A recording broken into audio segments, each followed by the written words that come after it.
E.N.D here, Strixhaven Commander spoilers. Today is the turn of PRISMARI performance. Yesterday we reviewed and discussed Lorehold legacies. Today we will discuss and review the new cards spoiled for this blue and red commander deck. Let's start with the main commander, Zafai Thunder Conductor. 2 and 1 red and 1 blue. It's a 1/4. It has Magecraft, which means that whenever you cast or copy an instance or sorcery spell, in this case you will scry 1. If that spell mana value is 5 or greater, you will create a 4/4 blue and red elemental creature token. If that spell mana value is 10 or greater, it deals 10 damage to an opponent chosen at random. As you will see, this particular deck will have synergy with casting and copying instant and sorcery spells. Second commander, Veyran Voice of Duality. 1 blue and 1 red. It's a 2/2. It has also Magecraft, and in this case we'll get +1/+1 until end of turn. If you casting or copying an instant or sorcery spell causes a triggered ability of a permanent you control to trigger, that ability triggers an additional time. How this ability will work? Let's say you swing with Veyran 2/2 and cast an instant. Veyran will get a +1/+1 because of Magecraft, and an additional +1/+1 from its second ability. All your permanents triggered ability that are triggered by an instant or sorcery spell will trigger an additional time. Very, very good.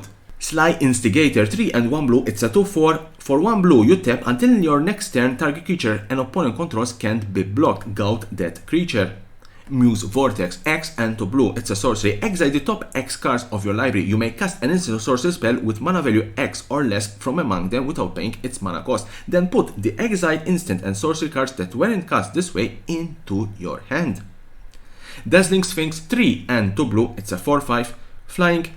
When it deals combat damage to a player, that player exiles cards from top of their library until they exile an instant or sorcery card. You may cast that card without paying its mana cost. Then that player put the exiled cards that weren't cast this way on the bottom of their library in random order. Inspiring Refrain. 4 and 2 blue. It's a sorcery. Draw 2 cards. Exile it with 3 time counters on it. It has also Suspend 3 for 2 blue. So you can play this card with 4 and 2 blue, and you will draw 2 cards and exile it with 3 time counters. On every upkeep you will remove a time counter and you will cast it again without paying its mana cost once the 3 counters have been removed. Or you can pay 2 and 1 blue, suspend it with 3 counters. Again, on every upkeep you will remove a counter until there are no counters on it, and you will cast it without paying its mana cost. It will go back again in exile with this suspend. It's a very interesting spell in my opinion. Octavia Living Thesis. 8 and 2 blue. It's an 8/8. The spell costs 8 less to cast if you have 8 or more instants or sorcery cards into your graveyard. So for 2 blue, if you have 8 instant or sorcery cards into your graveyard, you can put in play an 8/8. That's quite good. Ward 8. Magecraft has also Magecraft. Target creature has base power and toughness 8/8 until end of turn.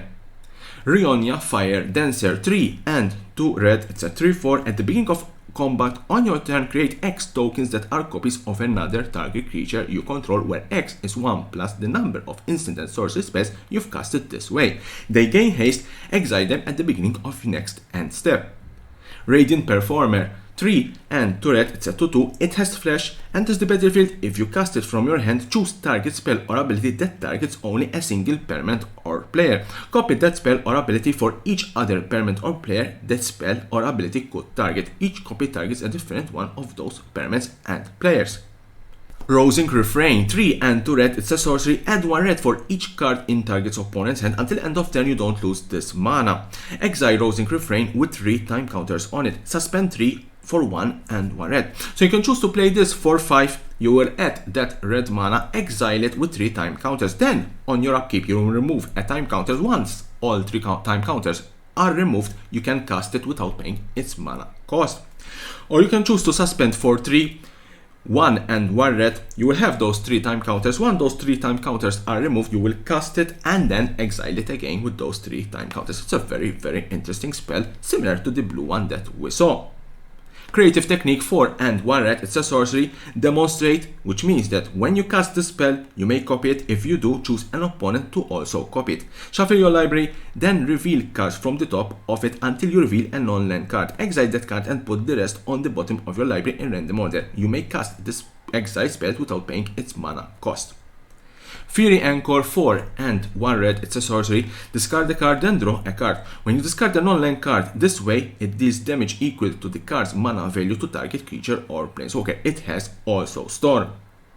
Inferno Project 6 and 1 red, it's a 0/0 trample, enters the battlefield with X+1/+1 counters on it, where X is the total mana value of instant and sorcery cards in your graveyard.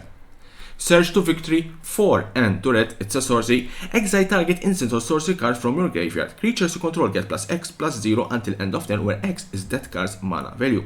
Whenever a creature you control deals combat damage to your player this turn, copy the exiled card. You may cast the copy without paying its mana cost.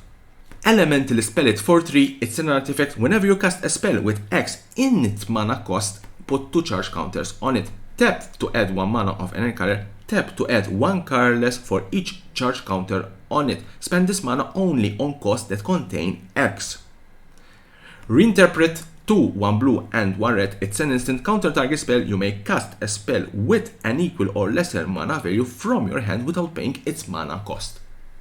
Overall, it's a very solid deck. Blue and red, or Izzet colors, are among the favorite color combination for Commander players. Tune in tomorrow for more and more Strixhaven Commander spoilers, and don't forget to subscribe to my channel for more and more interesting videos about Magic the Gathering and the collectible world.